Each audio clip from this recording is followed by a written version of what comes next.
This is the third in a series of videos examining gender and sexuality in Indigenous cultures. See the first video in this series for the context. This video will look at views of gender and sexuality within the cultures of the Aboriginal Australian people. Some of the material used in the second video in this series is repeated here, so feel free to use the timestamps to skip over anything you've seen previously.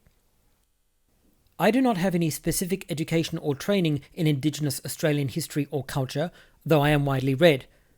Consequently, in this video I have relied heavily on the works of professional anthropologists who cite and quote extensively from first-hand accounts of Aboriginal Australian history and culture from Aboriginal people themselves. In Aboriginal Australian cultures, it is common to restrict the display of and reference to deceased individuals for a certain amount of time. For example, it is inappropriate to show photographs of deceased Aboriginal Australians for a certain duration after their death.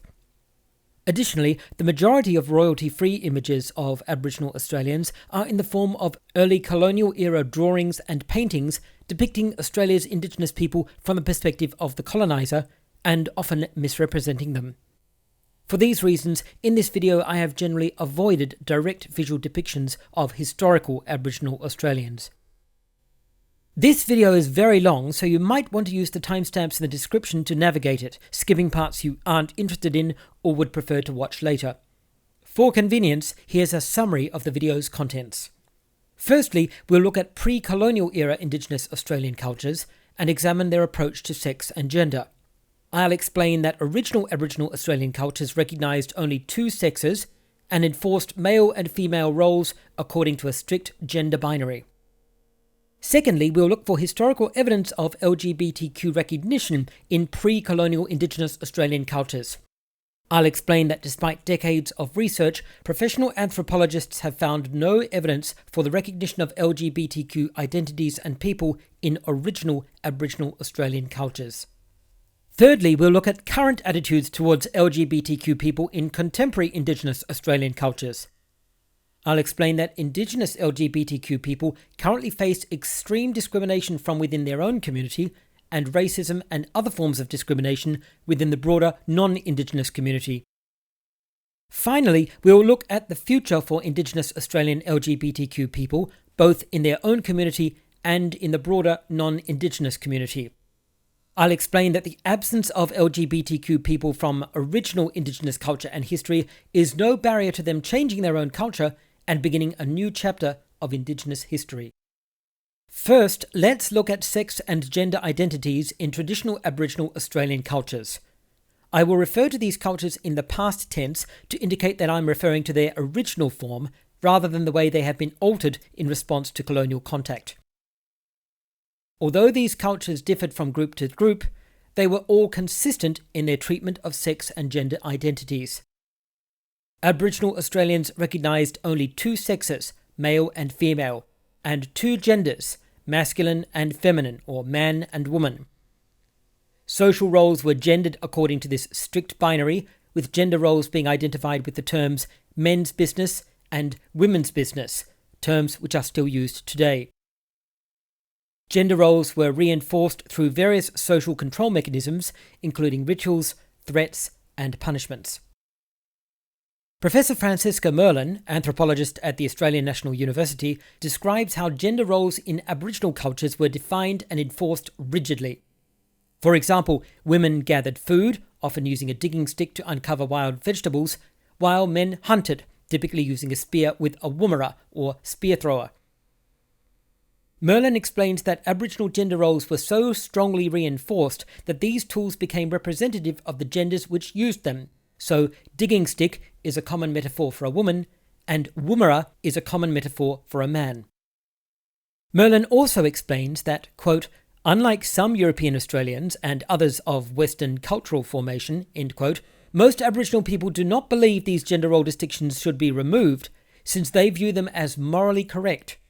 She says, quote, rather, for them, the rightness of that difference is a matter of moral certitude, end quote. The scholarly consensus on the interaction between traditional Aboriginal Australian gender roles has shifted back and forth over time.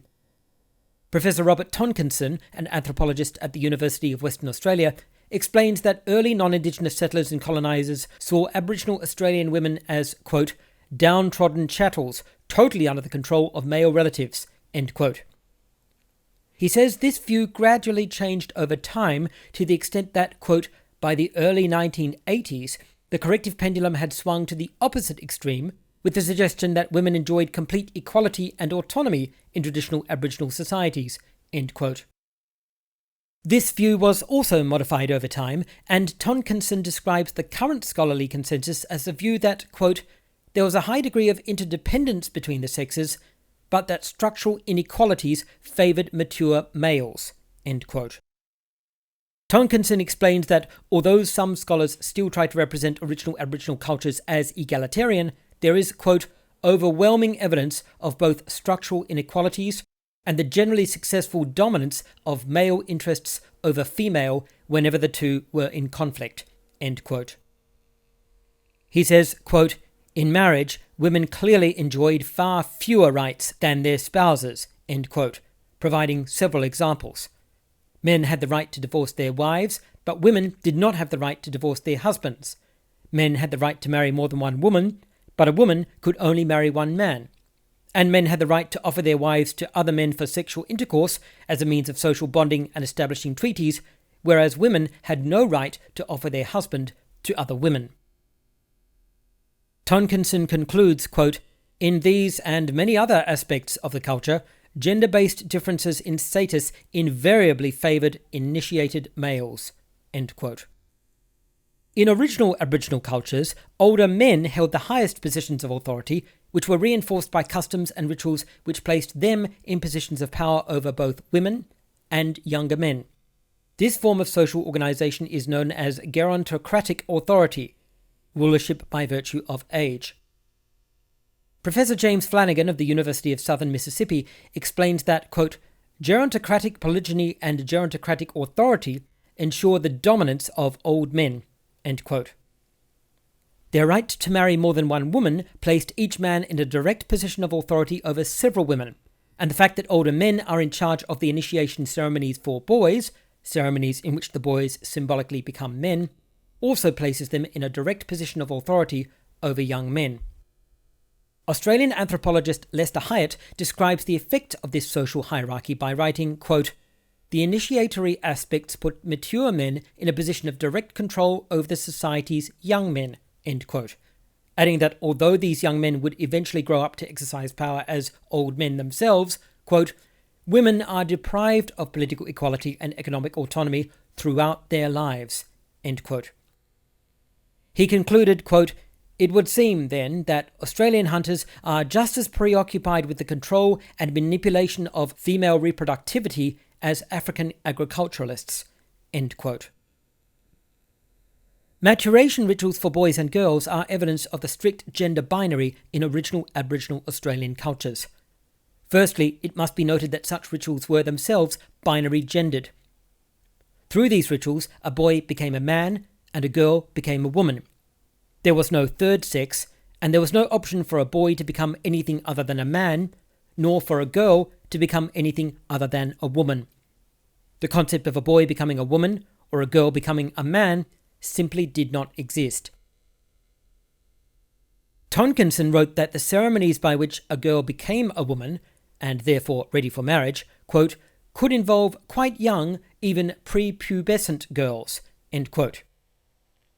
Choosing his words with delicacy, he added that these rituals, quote, were sometimes carried out by procedures saliently including male sexual instrumentality, for example, defloration and or multiple intercourse, end quote. To put this in less cryptic language, ceremonies by which a teenage or preteen girl became a woman sometimes required her to have sexual intercourse with a man, or even several men, without her consent. Tonkinson noted that there was no equivalent ceremony for boys, again demonstrating that the gendered roles in Aboriginal cultures were not egalitarian. The reason for this, Tonkinson explained, was that Aboriginal Australians believed that a girl's physical maturation required male sexual intervention, whereas a boy's did not. Tonkinson wrote, quote, women mature, at least in part, as the beneficiaries of certain men's capacities, that is, sexual ones, in a way that does not seem to be directly matched by any recognised or licit application of female sexuality in the maturing boy's growth." End quote. In contemporary non-indigenous Australian culture, the traditional Aboriginal Australian gender role segregation, especially along such a strict gender binary, is considered antiquated, regressive, and sexist.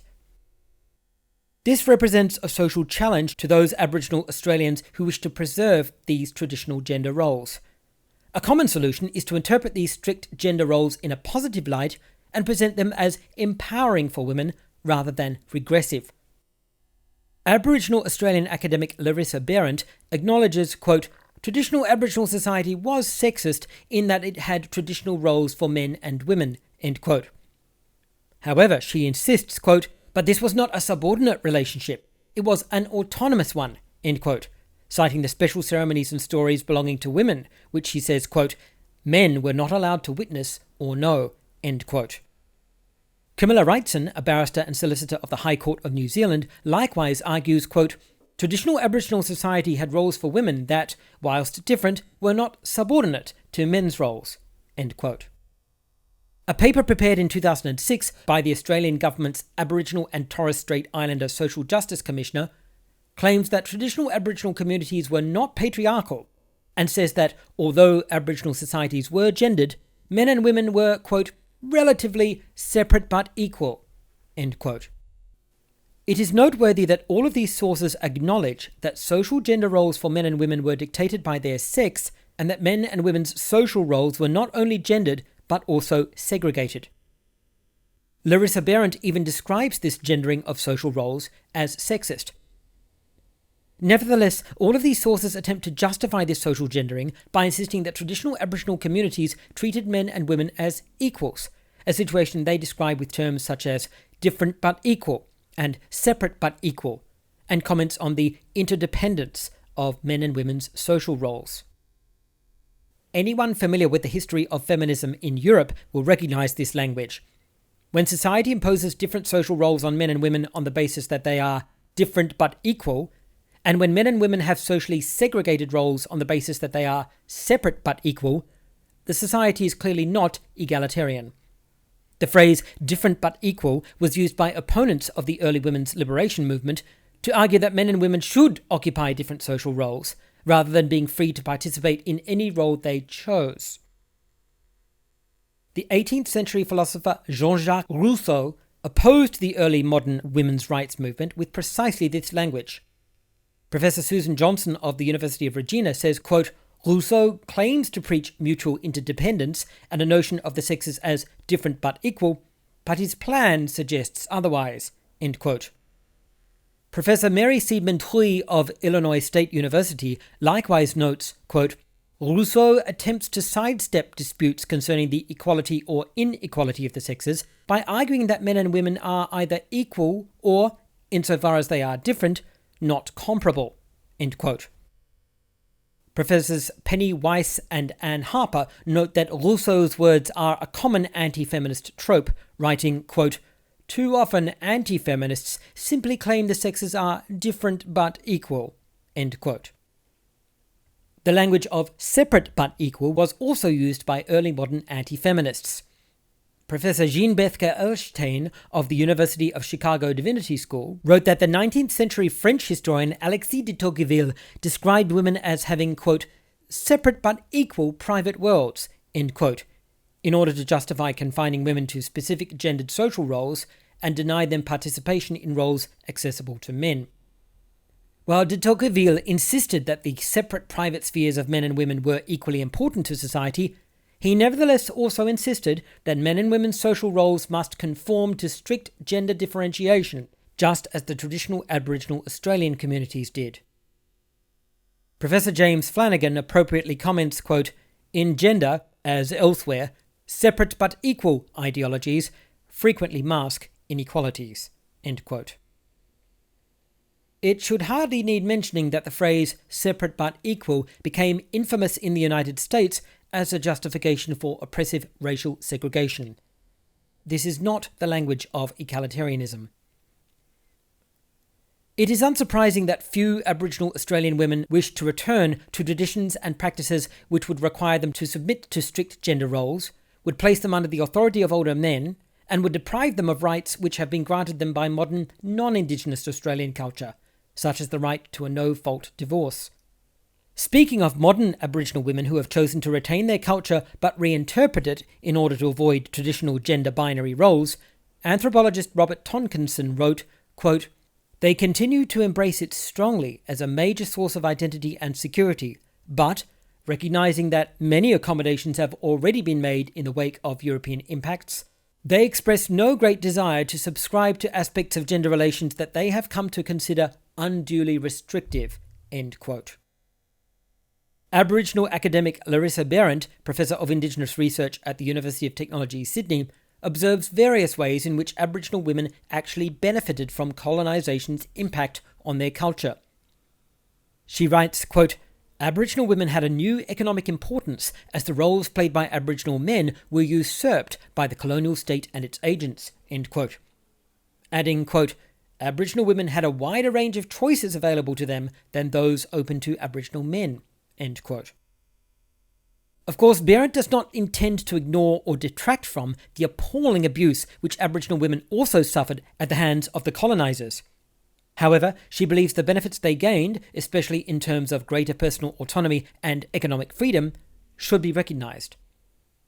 In contemporary Australian society, an increasing number of Aboriginal women are asserting their freedom from traditional gender roles and expectations. So, although many modern interpreters of traditional Aboriginal Australian culture claim it was originally non-patriarchal and egalitarian, the descriptions and language they use demonstrate that it was in fact non-egalitarian and that men and women's social roles were determined according to a strict sexual binary. This matches descriptions of early non-indigenous settlers and colonisers who viewed Aboriginal societies as considerably less egalitarian than their own. To put this into perspective, in contemporary non-indigenous society, men and women are free to choose their own gender identity, as well as their own social roles and careers, without being restricted by social norms. It is not illegal or socially unacceptable for men to be nurses or women to be miners, even though some roles are still generally more commonly associated with one gender than another, and even though some social friction may be encountered when a man or woman chooses to take a job which has traditionally been dominated by the opposite sex. Nevertheless, in contemporary non-indigenous Australian culture, they have the freedom to make that choice, and this freedom is protected legally. Such freedom was not available to members of the original Aboriginal Australian cultures. Instead, members of those cultures were assigned their sex, gender, and social role by society, and were expected to adhere to social expectations accordingly, regardless of what they may have preferred. So there is overwhelming evidence that Aboriginal Australian cultures followed a strict sex binary of man and woman, a strict gender binary of male and female, and equally strict gendered role models for both men and women, which were determined entirely by their sex. In fact, at the time of colonial contact, Aboriginal Australian cultures were even more gendered than European cultures and enforced a much more restrictive gender role segregation. This is reflected in the recorded experiences of colonisers themselves, many of whom found Indigenous attitudes toward gender and gender role segregation to be extremely regressive. Missionaries in particular recorded their dismay at being unable to change the gender practices of the Indigenous men. Dr. Jessie Mitchell, historian of the Australian National University, describes the futility of missionary efforts to convince Aboriginal Australian men to change their ways, writing, quote, "Many continued to have relationships with girls and women on the missions and tolerate or encourage their wives' prostitution, and others ignored, mocked or challenged missionaries' lectures on sexual propriety." End quote. Mitchell also provides several accounts of Indigenous men becoming aggrieved when colonial missionaries and officials interfered with their traditional practices. She describes how William Thomas, appointed as Protector of Aborigines of Victoria in 1850, intervened when Kitty, a young Aboriginal woman, was taken away from her husband by her Aboriginal uncle in order to be given in marriage to another man.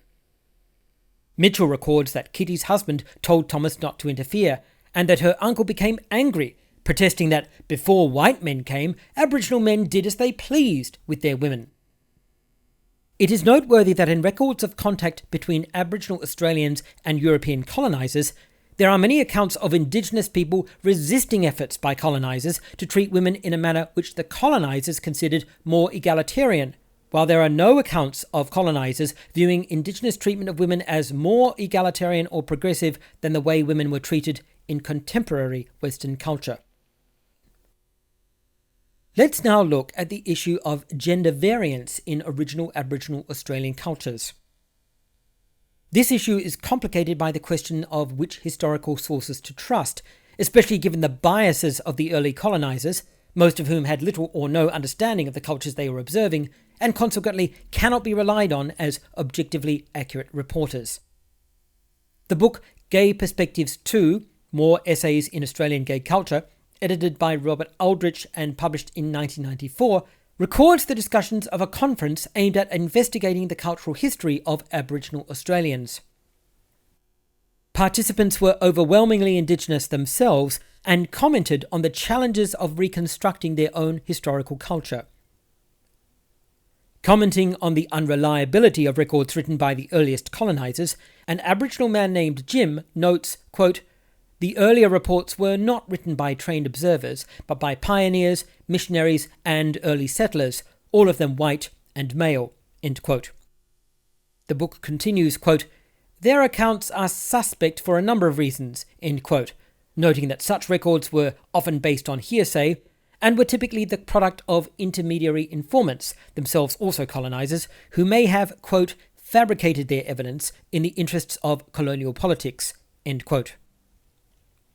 However, Jim also notes that even Indigenous sources from this era should not be treated as completely reliable, observing, quote, "It is also necessary to take into consideration the possibility that the Aboriginal people who were the original sources of the data may have deliberately provided misleading information by, for example, giving exaggerated or fabricated accounts of practices they knew were shocking to Europeans, or by concealing particular kinds of knowledge," end quote.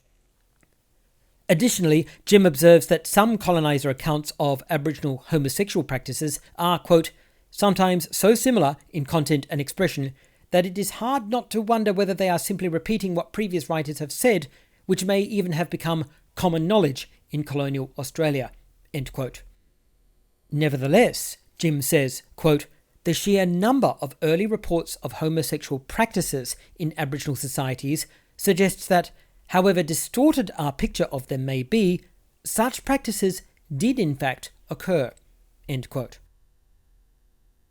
Note the very specific use of language here. It is homosexual practices which are being referred to, not homosexual identities. This is an important distinction to make. Homosexual behaviours are not the same as homosexual identities or homosexual relationships.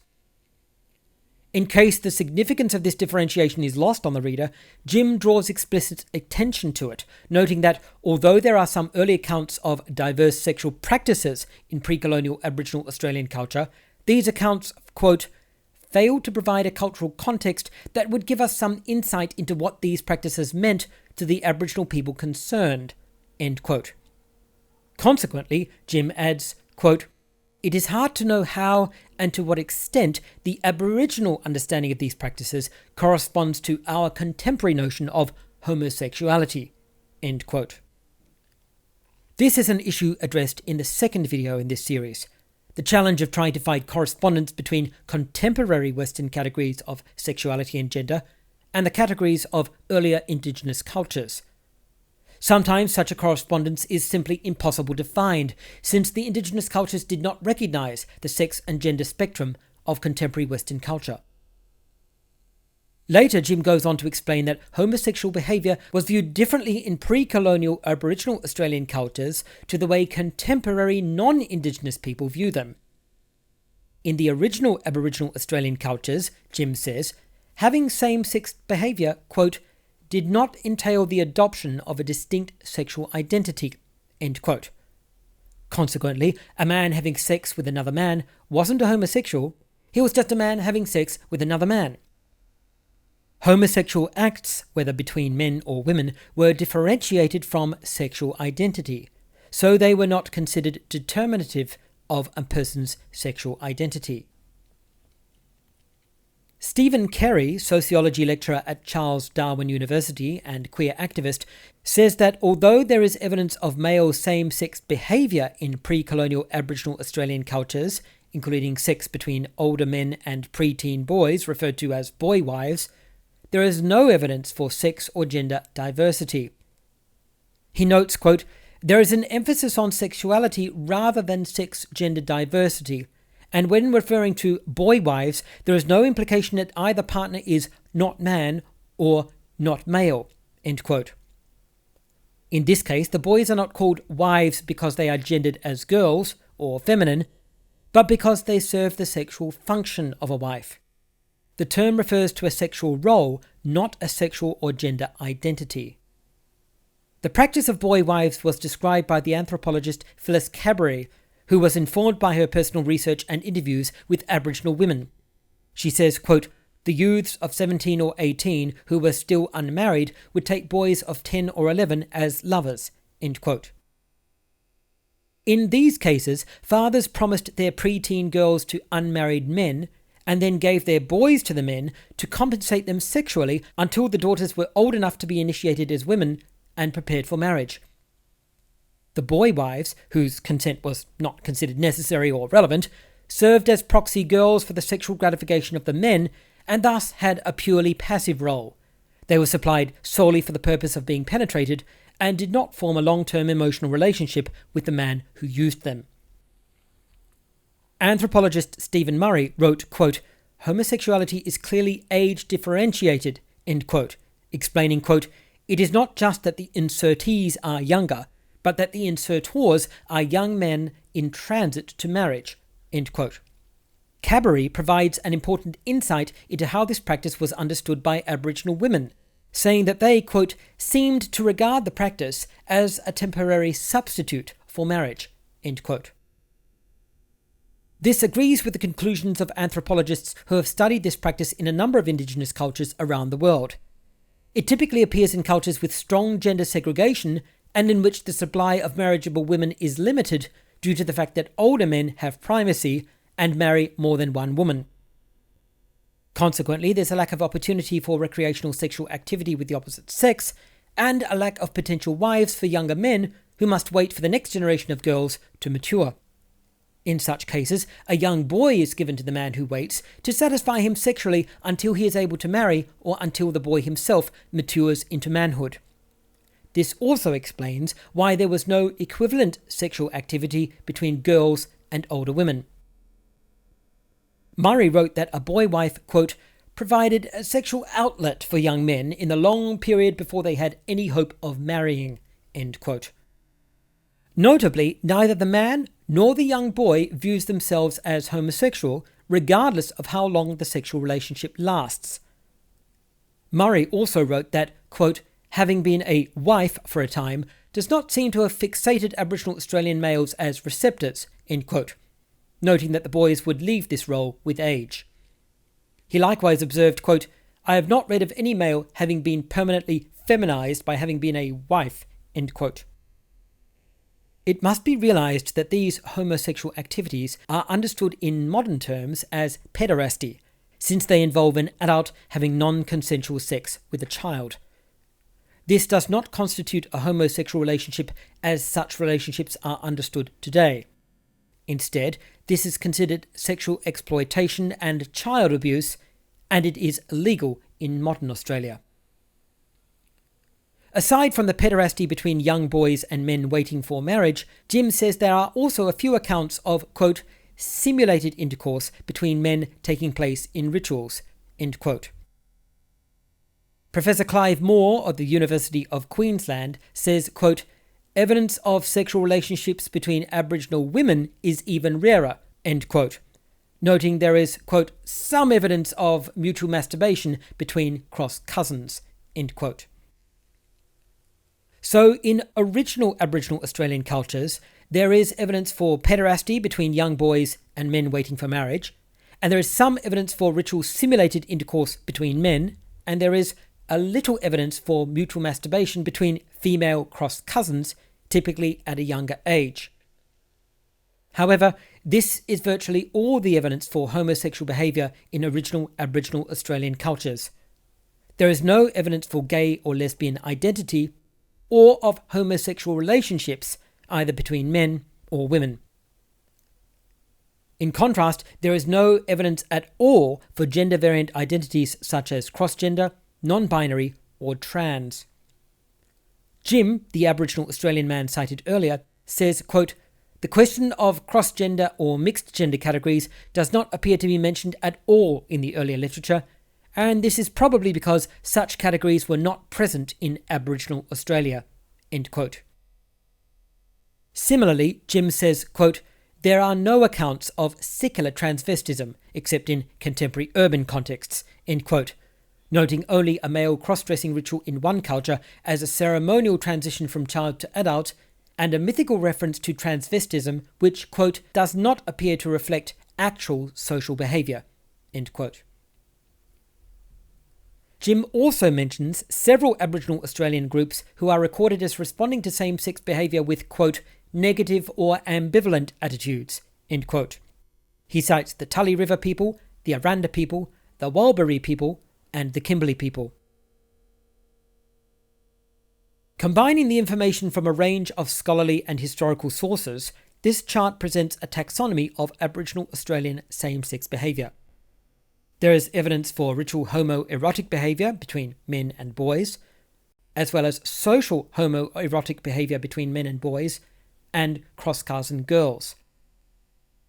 However, there is no evidence for homosexual relationships between consenting adult men, nor homosexual relationships between consenting adult women, and no evidence for sexual identities such as gay, lesbian, transgender, or non-binary. Jim adds, quote, "In the written literature of Australia, there are, as far as I am aware, no works, whether composed by Aboriginal or non-Aboriginal people, that deal with homosexual relationships between Aboriginal men or Aboriginal women." So although there is some evidence for certain same-sex behaviour in original Aboriginal Australian cultures, there is no evidence for gender identity categories such as homosexual, nor for homosexual relationships, nor for sex and gender variant categories such as trans and non-binary. Some commentators suggest the reason for this is that historical information on gender variance was suppressed by the colonisers, who passed on their prejudice to the Aboriginal people themselves.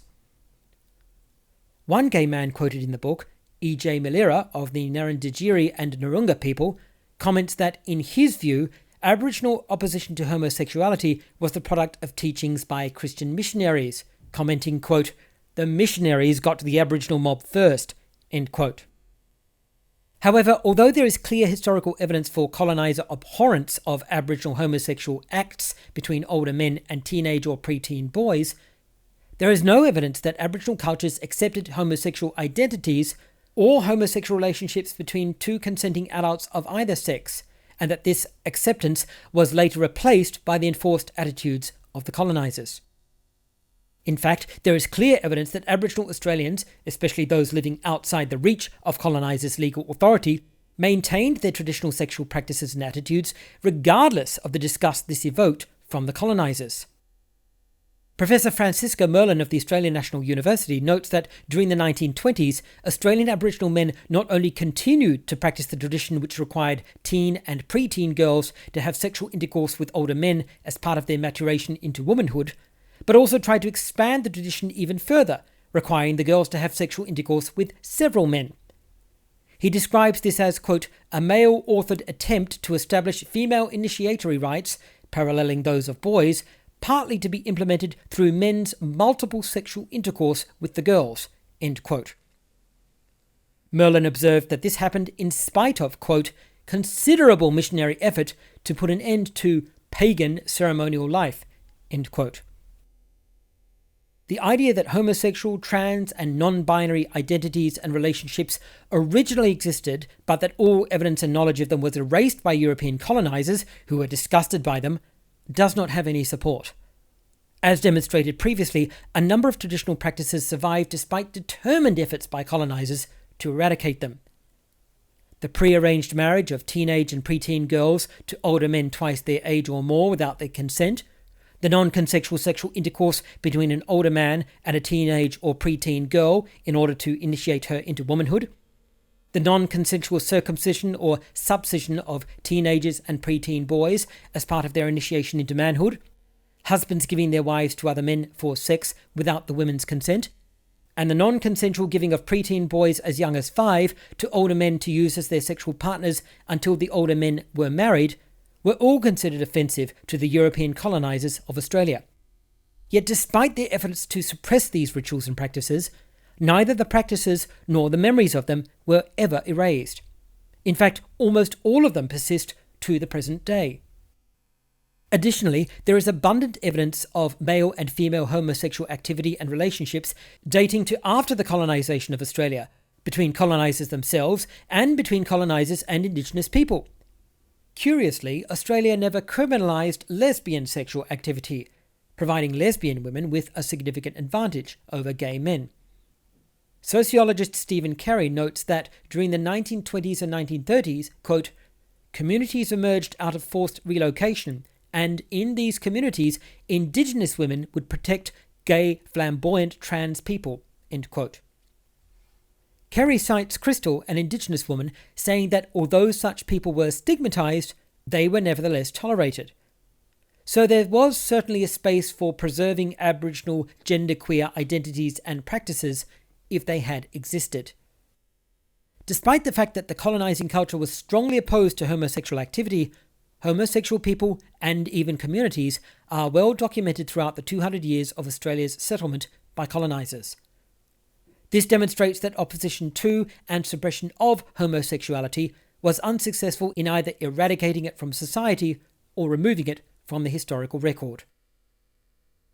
Consequently, if original Aboriginal Australian cultures did recognise and legitimise consensual homosexual relationships, whether gay or lesbian, as well as gender and sex variance identities such as non-binary and trans, it is extremely unlikely that they would have vanished without any trace at all subsequent to colonisation. Their complete absence from the historical record of colonisers and from the oral history of the Australian Aboriginal people themselves leads instead to the conclusion that such variance was simply not recognised. With minor caveats, this is the conclusion of the majority of scholars who have investigated traditional Aboriginal Australian sexuality, including the anthropologists Catherine Berndt, Ronald Berndt, Harry Eastwell, Adolphus Elkin, Ivor Jones, Phyllis Cadbury, John Money, David Moore, Rodney Maurice, Stephen Murray, Ralph Pennington, Bill Stanner, Norman Tyndale, and sociologist Stephen Carey. A number of these anthropologists were active advocates for Aboriginal welfare and lived and worked in close proximity with Aboriginal communities for long periods of time, so they were particularly well positioned to make careful, respectful, and accurate observations.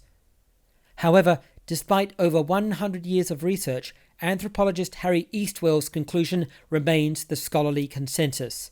He wrote, quote, "No investigator has found evidence of an exclusively homosexual orientation in any adult male from an Aboriginal society that is organised along traditional lines," end quote. Eastwell cited several long-term and wide-ranging studies which came to this conclusion. A survey by anthropologist John Money in 1970 commented on, quote, "the virtual complete freedom from homosexuality and related disorders of gender identity." Eastwell says that surveys by Ivor Jones in 1972 of over 2,000 Aboriginals in Central Australia found, quote, "no adult of homosexual orientation," end quote, and that a survey by Rodney Maurice in 1976 found that the Pintupi people, quote, "had a word for anal intercourse between a man and a woman," end quote, but, quote, "his informants denied any knowledge of the existence of male homosexuality and even seemed ignorant of the concept," end quote. Eastwell further commented that his own surveys, quote, "failed to disclose any adult male homosexual despite extensive questioning of Aboriginal informants and whites living in close contact with Aboriginals," end quote. This is not to say that there were no gay, lesbian, bisexual or trans individuals among the original Aboriginal Australian peoples. On the contrary, given that the Indigenous people of Australia have occupied their territory for around 60,000 years, it is certain that over such a vast span of time, a number of them would inevitably have experienced self-understandings which would be equivalent to, if not matched directly, most, if not all, of the LGBTQ categories recognised today. However, this would still involve an extremely small number of people. At the time of first contact with colonisers, the Aboriginal Australian population may have been around 1 million people, to use a high estimate. Those 1 million people were grouped in approximately 250 tribes or nations, Aboriginal Australians use both terms, with an average of 4,000 people in each, and within those tribes were groups of 30 to 40 clans. Current estimates indicate that in a given population, approximately 0.5 to 2% of men and women will be homosexual, 0.5 to 1% of men and women will be bisexual, and 0.1% to 0.5% will be trans. Consequently, of the 1 million Indigenous people in Australia at the time of first contact, only a tiny fraction would have identified as anything but heterosexual. Additionally, within each tribe or nation group of around 4,000 individuals, and especially within clan groups of only 1 to 200, the number of LGBTQ people would have been vanishingly small. As a result, it is most likely that the vast majority of Indigenous people never became aware of LGBTQ issues and never met anyone who would have classified as belonging to those categories. For this reason, it is unsurprising that Aboriginal Australian cultures in general simply never recognised the LGBTQ distinctions which are well known in modern societies today. They literally did not even have the words to describe them. Now let's look at how LGBTQ issues are addressed in modern Australian Aboriginal cultures. When European colonisers arrived in Australia, they did not find cultures which upheld feminism, egalitarian treatment of men and women, or LGBTQ rights. Although they recorded certain same-sex practices, such as pederasty, they did not find homosexual relationships, though they were very familiar with the concept and would certainly have recognised them if they had seen evidence of them. As discussed previously, the most likely reason for this is that such categories simply never existed in Aboriginal Australian cultures. However, the growing recognition and acceptance of LGBTQ people in modern Australian society has increasingly confronted Indigenous people with the need to address them at a cultural level. Stephen Carey, sociology lecturer at Charles Darwin University and queer activist, writes, quote, "In 200 years of colonisation, very little has been written about Indigenous queers." End quote. As a consequence, he says, quote, "Both Indigenous and non-Indigenous people continue to perceive queers as a Western phenomenon and that they do not exist in traditional cultures." End quote. Carey repeatedly acknowledges the extremely strong sex and gender segregation of Aboriginal Australian cultures, with comments such as, quote, "Aboriginal cultures are highly sex segregated," end quote, and, quote, "Rituals of attaining adulthood are embedded in men's business and women's business," end quote. This cultural characteristic places a heavy burden on transgender people in particular. Carey writes, quote, "Indigenous participants also spoke of the tensions between being transgender and being Aboriginal, specifically the difficulties of acceptance within traditional ATSI, that's Aboriginal and Torres Strait Islander communities, which are highly gender segregated," end quote.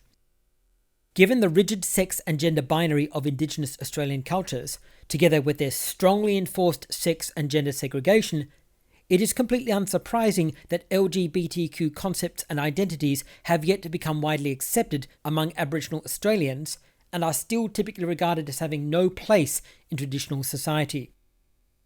The rigid sex and gender binary and sexual role segregation of original Indigenous Australian cultures provides no possible space for them to exist.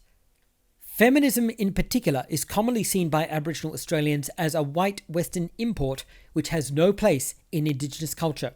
In the book Gay Perspectives 2, More Essays in Australian Gay Culture, Wendy, an Aboriginal woman, says that being an Aboriginal lesbian, quote, "often creates conflict in Aboriginal communities," end quote. Describing the friction this creates, she continues, quote, "In our case, we often cop that too many Aboriginal women are becoming feminists, the assumption being that this leads to lesbianism, which in some Aboriginal community people's view is not the Aboriginal way, that feminism and lesbianism is a white woman's disease," end quote. In the same book, two other Aboriginal commentators, Ria and Jim, note that homosexuality is likewise seen by traditional Indigenous Australians as, quote, "a white man's disease," and that this is even more so of HIV and AIDS. Aboriginal woman Maureen follows this with her view that, quote, "this business about homosexuality being a white man's disease is just not true. It's basically a lie," adding that she believes Aboriginal societies contain many examples of alternative methods of expressing sexuality. However, despite these dissenting voices, and the book's efforts to collect some evidence of homosexual practices within Indigenous Australian cultures, if not homosexual relationships, the fact remains that traditional Aboriginal Australians remain overwhelmingly opposed to LGBTQ identities, even though non-Indigenous Australians are significantly more accepting. Consequently, Indigenous members of the LGBTQ community typically suffer horribly from rejection by traditional members of their own cultural group. This next section quotes from personal accounts of bigotry and abuse, and may be distressing even though I will not be explicit. You can skip it by using the timestamp link in the description. Aboriginal man Luke Close says, quote, "Being gay in an Aboriginal community is the same as being black in a white community. You are not accepted, and in some cases forced to leave," end quote. Aboriginal woman Larissa Berendt, Professor of Indigenous Research at the University of Technology, Sydney, says, quote, "Aboriginal homosexuals feel excluded from their society," end quote. The Aboriginal man Jim, cited previously, says that, quote, "the continuing existence of racism in the gay community and homophobia in the Aboriginal community presents gay and lesbian Aboriginal people with an obvious dilemma in recognising racial and sexual allegiances," end quote. Contrary to expectation, Indigenous people with the most contact with coloniser culture, typically those living in urban areas with greater education and socio-economic status, tend to be the most tolerant of LGBTQ people, while Indigenous people living in the most remote areas of Australia, with the least contact with the coloniser culture and the greatest preservation of traditional Aboriginal Australian cultures, tend to be the least tolerant of LGBTQ people. Sociologist Stephen Carey records how one genderqueer Aboriginal woman named Brianna of the Luritja people says hers was, quote, "the last tribe to be discovered in Australia," end quote, and that her grandmother, quote, "didn't come into contact with a white person until she was a teenager," end quote. Yet LGBTQ acceptance in these traditional communities remains very low. Indigenous trans people find themselves even more strongly rejected, receiving specifically gendered forms of abuse and cruelty due to their failure to conform to traditional Aboriginal cultural norms. German-Australian Jens Korff, a recognised commentator on Aboriginal Australian culture, notes that, quote, "being transgender in remote Aboriginal communities often means going against strictly observed cultural practices defined by and for male and female gender roles," end quote. Dr. Joanna Jamel of the University of Leicester describes two gender categories which are, quote, "unique to Australia," end quote. They are sister girls and brother boys. These categories are complicated for a couple of reasons, one being that they are so broad, and the other being that they are not widely recognised either within or outside the Indigenous Australian community. The terms are used to describe people who are genderqueer in some way, whether trans, non-binary, or something else.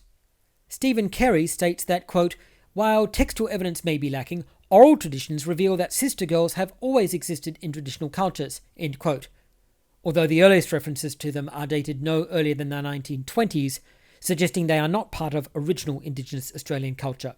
Additionally, there is no evidence in traditional cultures for brother boys. In fact, Carey acknowledges that even though Indigenous languages include words for sister girls and brother boys, quote, "this should not be interpreted as acceptance," end quote. He explains, quote, "some sister girls and brother boys have been accepted by the communities and others have not," end quote. Within the Aboriginal Australian community, sister girl and brother boy are generally used to refer to people who self-identify as non-conforming with their assigned sex, and are therefore often treated synonymously with trans. However, the stringent sex and gender binary of traditional Indigenous Australian culture leaves no room for trans and other non-conforming people. Stephen Carey notes, quote, Aboriginal cultures are highly sex-segregated, end quote. He cites Kai Clancy, a transgender Indigenous man of the Waka Waka people, saying that, quote, Kai was not only aware of the physical differences between himself and his peers, but also the gendered cultural practices, end quote. Carey describes Aboriginal and Torres Strait Islander cultures as, quote, highly sex-segregated, end quote, and explains that, quote, rituals of attaining adulthood are embedded in men's business and women's business, end quote. Such rituals are essential to becoming fully recognised members of the community and present particular challenges to genderqueer people who do not identify with the sex assigned to them at birth. Since he presented physically as a girl, Kai was identified by his Indigenous community as a girl, despite the fact that he identified as a boy, and he was forced to attend the traditional gendered ceremonies for girls. Kai describes the discomfort this caused him, saying, quote, being separated from my mates by gender during ceremony and corroboree would upset me because I was being taken away and put into a group where I didn't belong, end quote. Carey quotes Kuncha Brown, an Indigenous sister girl who describes the difficulty of being non-conforming in Aboriginal culture, citing, quote, the pressure of cultural men's law and all that, which is usually forced upon young boys becoming men, end quote. Crystal, another Indigenous sister girl, describes how her father initially refused to accept her identity and insisted she participate in the traditional initiation ceremony for boys, saying, quote, my father thought that putting me through men's business would change me, but it didn't, end quote. Crystal says that Aboriginal Australian people wrongly believe they can make genderqueer people change and conform to traditional sex and gender roles, but that this can instead drive them to suicide. Not only do Indigenous Australians often try to compel trans and genderqueer people to conform to traditional Indigenous sexual identities and gender roles in this way, they also apply pressure to the families of genderqueer people.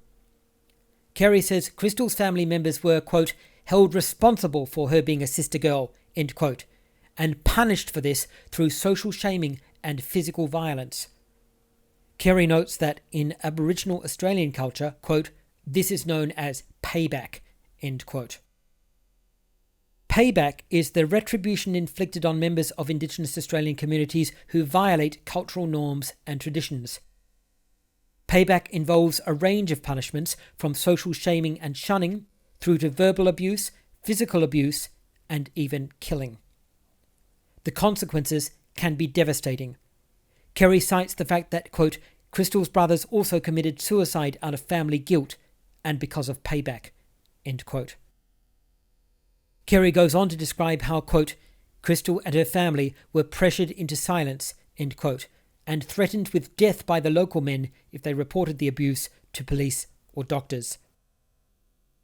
Carey also reports that other members of Crystal's family were also punished with payback, quote, because she is a sister girl, end quote, describing various forms of horrific verbal and physical abuse and adding, quote, reports also suggest that some have been murdered by the communities, end quote. Genderqueer Aboriginal Australians, therefore, face unique challenges from within their own community which are completely unrelated to the colonising culture. Their strict sex binary and gender segregation was not forced on them by colonisers, it is their original culture. Likewise, their system of retributive violence was not introduced by colonisers, it is their original culture. Ironically, the modern non-Indigenous Australian culture is far more accepting of genderqueer Indigenous people, though it must be noted that they still face systemic oppressions such as financial hardship and racism, and the violence of the Indigenous payback system is illegal under Australian law.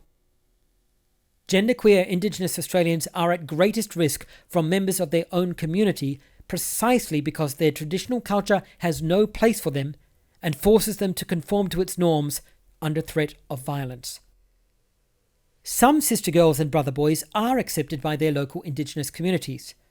However, this is only possible if they conform to the sex and gender performativity and roles of traditional culture. Kerry says, quote, acceptance of sister girls means that they take on the social role of women, end quote.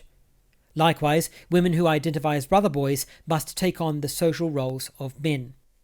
Since sister girls and brother boys do not meet the traditional Western definition of transgender, they often face discrimination from within the broader trans community itself. Kerry quotes one trans woman, Sarah, saying, quote, the whole sister girl thing is not even transgender, they're just little gay boys who dress up in their community, end quote. Adding, quote, it's really got nothing to do with transgender, end quote. Sarah rejects the suggestion that sister girls and brother boys belong in the transgender community, explaining, quote, it's not easy to be a transgender, and for the sister girls to say they're a part of that group is, to me, a little bit, not degrading, but we're not just chucking on a dress and putting sequins on it and running around acting silly, end quote. Sister girls and brother boys therefore occupy a social position which Kerry rightly describes as liminal and precarious, neither accepted completely within their own Indigenous community, nor within the transgender community with which they see themselves having so much in common. Now let's look at the future for non-conforming gender roles in Aboriginal Australian communities. Aboriginal Australians whose sex or gender identity or expression do not conform to traditional Indigenous cultures face immense difficulties and significant opposition from their own people. Despite decades of extensive investigation into original Aboriginal Australian cultures, historical precedents for non-conforming sex and gender identity have not been found, not even for homosexual identity or consensual adult homosexual relationships. However, this does not leave sex and gender non-conforming Aboriginal Australians with no way forward. In fact, it simply means they are in the same position as non-conforming Europeans used to be. Historically, European cultures did not accept or even recognize the range of sex and gender identities which are commonly acknowledged in contemporary European society. When modern non-conforming Europeans began to assert themselves and seek social recognition, they had no historical precedents of acceptance to which they could appeal. Instead, they started from scratch and gradually changed the mainstream culture on the basis of arguments which did not involve such appeals. Some contemporary Aboriginal Australians have recognised that they must take the same approach. In 2018, Australian radio show Triple J interviewed 3 Indigenous men, Troy Anthony Bayliss of the Jawoyan Nation, artist and PhD candidate, Jake Gablonsky, a Wiradjuri man and mental health advocate, and Rowdy Walden, a Gamilaroi man and TV and podcast presenter, on the subject of Aboriginal Australian genderqueer history. All of them acknowledged that the absence of genderqueer recognition in traditional Indigenous Australian cultures requires the current genderqueer Indigenous community to make a new start, developing their original culture in new ways and writing a new chapter of history. Commenting on the absence of genderqueer identities and roles in traditional cultures, Troy Anthony acknowledged that, quote, there's not a lot of evidence that there were any formal structures and formal roles within Aboriginal communities really anywhere in Australia except for in the Tiwi Islands, end quote. He also said that even the Aboriginal dreaming stories, the deep and sophisticated religious and spiritual oral history of Indigenous Australian cultures, do not comment directly on sexuality. Walden noted that this absence required a start from scratch, observing, quote, if there's nothing there, and there's nothing holding us back, or there's no reason to say it did or didn't exist, why not go forward now and make that modern queer Indigenous history or queer culture, end quote. Gablonsky made similar comments, saying, quote, it's important to acknowledge that LGBTI Aboriginal and Torres Strait Islanders remain absent from Indigenous history, so it's definitely motivated me to go and create that as well, end quote. This is a positive and effective way forward for the Aboriginal Australian LGBTQ community. Just as European cultures had no historical tradition of LGBTQ recognition and rights and had to change in order to accommodate them, so other cultures must go through the same process. Acknowledging the absence of such recognition and support in the past does not prevent recognition and support in the present. However, there is a significant challenge facing this approach. Not only does it require a dramatic change of the traditional Indigenous cultures, it also involves adopting cultural values from the people who colonised and oppressed the Aboriginal Australians. For some Indigenous Australians, this is difficult to accept, especially given the historical damage to their cultures by colonisers. It is also uncomfortable for any group of people to be confronted with the idea that another group of people have more ethical attitudes towards certain issues than they do. However, there is historical precedent for such changes in Aboriginal Australian cultures. It is a simple fact that many Indigenous Australians have chosen to modify their own culture subsequent to contact with coloniser culture, not because they have been forced to, but because they have changed their own views. For example, they no longer accept traditional arranged marriages which promised pre-teen girls to older men, nor do they accept the traditional strict binary segregation of men and women's social roles, nor do they accept pederasty between boys under 10 and men waiting for marriage, nor do they accept traditions requiring teenage and preteen girls to be accepted into womanhood by having non-consensual sex with older men, nor do they accept that men can have more than one wife while women cannot have more than one husband, nor do they accept that men can divorce their wives but wives cannot divorce their husbands, nor do they accept that men can offer their wives to other men for sex in exchange for social and material favours, nor do they accept that breaches of traditional customs and laws should be punished by physical injury inflicted by weapons such as clubs and spears. They have not abandoned these traditions because they have been compelled to do so by colonisers. They have abandoned them because they have decided for themselves that these practices are unethical. They have accepted new values and they have modified their cultural practices accordingly. In one prominent example, Alice Anderson, an Australian Aboriginal woman who used to be the government's Minister for Indigenous Affairs, says she opposes the return to the tribal punishment system of her people. Anderson says, quote, "Our old laws were savage laws that existed at a time when we ran the desert. I speak my languages and I keep my culture, but that doesn't stop me living in the other world. What we want now is to move on." End quote. To a very large extent, the future of the LGBTQ community in Aboriginal Australian cultures is entirely in the hands of Indigenous Australians themselves.